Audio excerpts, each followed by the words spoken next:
Hello students, कैसे हैं आप सब। आई होप कि सब कुछ ठीक होगा। आज फिर हम लोग बिहार बोर्ड का एक जो बिहार बोर्ड में एक पोएम लगी हुई है जिसको फायर हैम जिसका नाम है, अब जैसे कि बोर्ड पे देख रहे होंगे, जिसको लिखा है के दारोवाला ने। अगर इनकी पर्सनल फीचर को जाने तो वो ये हैं कि वो एक आईपीएस अधिकारी रहे हैं और इसके साथ साथ वो एक कवि रहे हैं। ये जो पोएम है ये अपने व्यक्तिगत जीवन का उनका जो अनुभव रहा है उस पर उन्होंने इसको लिखा है। आइए इसको हिंदी में एक एक लाइन को समझते हैं जो कि आपके एग्ज़ाम में बहुत ही महत्वपूर्ण अपना योगदान देगा।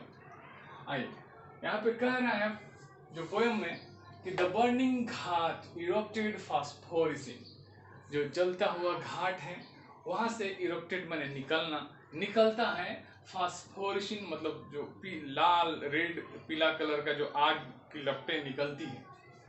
And wandering ghost light frighten passers by, और जो वॉन्डरिंग घोस्ट लाइटेड, इसका मतलब ध्यान से समझिए, इसका मतलब होता है जो लपटें निकलती है, जो आग निकलती हैं, आग निकलना वो फ्राइटेंड करती हैं।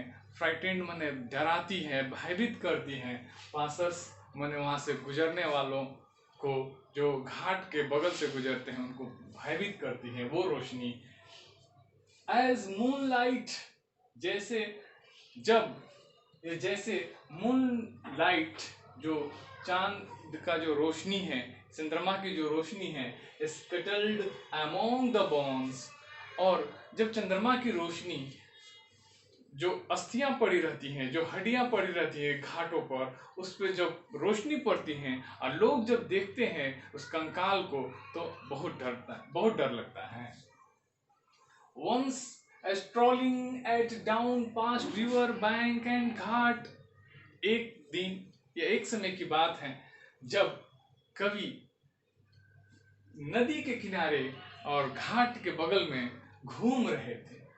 वी शॉ, यहाँ पे कवि ने एक बहुत इंपॉर्टेंट चीज जो है यहाँ पे बता रहे हैं। वी शॉ मतलब हमने, यहाँ पे इसका हिंदी होगा हमने, वैसे भी वी की हिंदी हम होता है, तो हमने देखा मतलब कवि, और कवि के साथ कोई और है, और कौन है, उनके पिताजी। और ये कैसे पता चलेगा, आगे जिक्र है, इस पोएम को आप जब पढ़ेंगे उसमें जिक्र है पिताजी का शब्द। तो we show embers losing their cruel redness, हम लोगों ने देखा, इम्बर्स माने अंगारे, अंगारा उस स्थिति को बोला जाता है, अंगारे उस स्थिति को बोला जाता है जब कोयला या कोई आग अपने शीर्ष पे हो, जब पूरी तरह से जलकर लाल हो, उस स्थिति को एम्बर्स बोलेंगे। वो लॉसिंग, खो रहा है, देयर क्रूअल रेडनेस, अपनी कठोर लालिमा को, टू द ग्रे एस, किसमें खो रहा है, वो ग्रे भूरा एस हो रहा है, भूरा राख हो रहा है। डेट सोलो ऑल, जो कि ये जो क्रूअल रेडनेस है जो कि निगल जाता है। हाफ कुक्ड लीम्स, जो आधी अभी बची हुई लीम्स है, जो अंग है, उसको ये बड़ी आसानी से निगल जाता, लेकिन अफसोस की बात है कि ये तो अब राख बन रहा है, ये भूरा कलर का हो रहा है। पैराग्राफ 2 पे आते हैं। Bore witness to the fires debauchery, अब देखिए बोर मतलब होता है प्रत्यक्ष गवाह है कि आग जो है डिबॉल्चरी कर रही है, अनैतिक काम कर रही है। अपने नैतिक काम उसका है जलाना, लेकिन वो नहीं जला रही है। माई फादर सैड, तो मेरे पापा या मेरे पिताजी कहते हैं, you see those half burn finger, देखो, तुम देखो उन आधी जली हुई अंगुलियों को। एंड बॉर्न स्टब्स, स्टब्स मन होता है अवशेष, तो आप आधी जली हुई अंगुलियों को देखो, उन हड्डियों के अवशेषों को देखो। द फायर एट टाइम्स, जो आग है इस समय, फॉरगेट्स इट्स डेड, मतलब कि आग इस समय क्या कर रही है, भूल जा रही है अपने मृतकों को, अपने मृतकों को अर्थात अपने काम को, जिसको मृतकों को, डेड बॉडी को जलाना है, उसे वो भूल जा रही है। जोरोस्ट्रियन, इस वर्ड को ध्यान से पढ़िए, जोरोस्ट्रियन। और जोरोस्ट्रियन का मतलब होता है पारसी। पारसी लोग जो होते हैं, आई, यहाँ पे आई भी लिखा है, मतलब कवि अपने आप को जोरोस्ट्रियन बोल रहा है।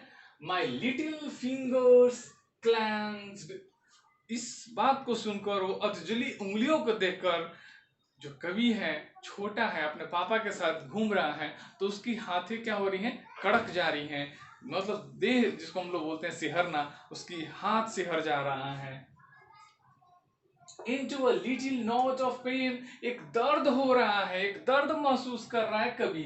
I showed to save fire, उसको देखने के बाद, जो अर्ध जली हुई उंगलियां हैं, उसको देखने के बाद कवि कहता है कि मैं कसम खाता हूं कि ऐसी जो घिनौनी काम करती हैं आग, अपना काम जो नहीं करती हैं, भूल जाती हैं लाशों को जलाने से, ऐसा मैं नहीं करने दूंगा, इसको मैं बचाऊंगा, मतलब कि आग को बुझने नहीं दूंगा जब तक कि वो लाशों को नहीं जला देती। From the scene of forgetfulness, कैसा कैसा आग, कैसा सीन, कैसा पाप, तो भुलक्कड़पन का, भुलक्कड़पन का जो पाप है कौन करता है, आग करता है, भूल जाता है कि जलाना है, वो बूझने लगता है। तो ऐसी पाप से कौन बचाएगा, कवि बचाएगा। ये हमारा पैराग्राफ 2 कंप्लीट होता है यहाँ पे। अब 3, it never forget and 20 years since, अब कवि बड़े हो चुके हैं और कह रहे हैं कि मैं कभी भूल नहीं सकता, 20 साल हो गए, 20 साल पहले, एज आई कंसाइंड, कंसाइंड माने सपुर्द करना, हवाले करना, my first born to the flames. कवि को एक दर्द है कि मैं उस दिन को नहीं भूल सकता, आज से 20 साल पहले, जब मैंने अपना पहला बच्चा को आग को समर्पित कर दिया था। एक बात है यहाँ पे, एक आयरनी है कि ये कवि जो है पारसी धर्म का है, और पारसी धर्म में आगों को जलाया नहीं, सॉरी, लाशों को जलाया नहीं जाता है, लाशों को आग के हवाले नहीं किया जाता है। तो कवि भी यहाँ पे एक गलती कर रहा है, लेकिन क्यों करना पड़ा उसे आग में अपने बच्चों को क्यों दाह संस्कार करना पड़ा, वो अपने पारसी का जो धर्म है उसके अनुसार वो क्यों नहीं कर रहा है, इसकी जवाब नीचे कह रहा है कि nearest tower of silence, tower of silence, जहां पारसी लोगों को का दाह संस्कार होता है, जहां पारसी लोगों का दाह संस्कार होता है, उसको टावर ऑफ साइलेंस बोला जाता है। ठीक है, tower of silence was 1000 miles, मतलब परिस्थितियां ऐसी थी कि जो टावर ऑफ साइलेंस था, जहां पारसियों का दाह संस्कार होता है, वो हजारों माइल्स दूर थी। तो कवि को मजबूरन अपने बेटा को, अपने संतान को, बेटा हो या बेटी हो, अपने पहले संतान को, उसको क्या करना पड़ा, आग के हवाले करना पड़ा, अपने धर्म के विपरीत जाकर ये कर्म उसे करने पड़े।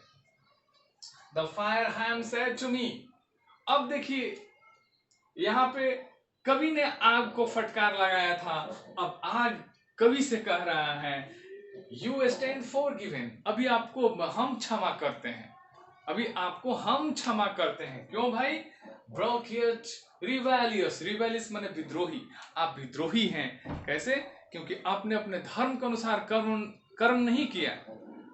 Okay, I sure this time, अब फिर कभी कसम खाता है, जब आग ने उसे प्रताड़ित करता है, आग जब उसको ये बोलता है कि अब मैं तुमको क्षमा करता हूं, मतलब इस बार कवि ने गलती किया है, फिर कवि को अपनी गलती समझ में आती है, फिर बोलता है I sure this time to save it from the scene of forgiving, कि मैं कसम खाता हूं कि मैं इस भुलक्कड़पन के पाप से हमेशा बचूंगा, मैं इस भुलक्कड़पन के पाप से हमेशा बचूंगा और अपने धर्म में रहूंगा, दूसरे धर्म के अनुसार, दूसरे धर्म के प्रथाओं के अनुसार कोई काम नहीं करूंगा।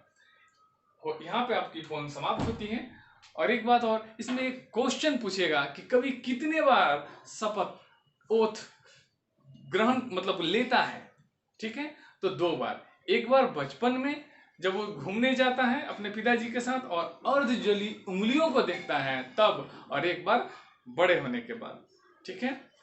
और देखिए पढ़ाई तो चलता ही रहेगा, चैनल को सब्सक्राइब कीजिए और कमेंट बॉक्स में लिखिए कि आपको क्या चाहिए, क्या इसकी समरी बनाया जाए या इस पे ऑब्जेक्टिव क्वेश्चन बनाया जाए, जो भी नीड हो आप हमको कमेंट बॉक्स में कीजिए।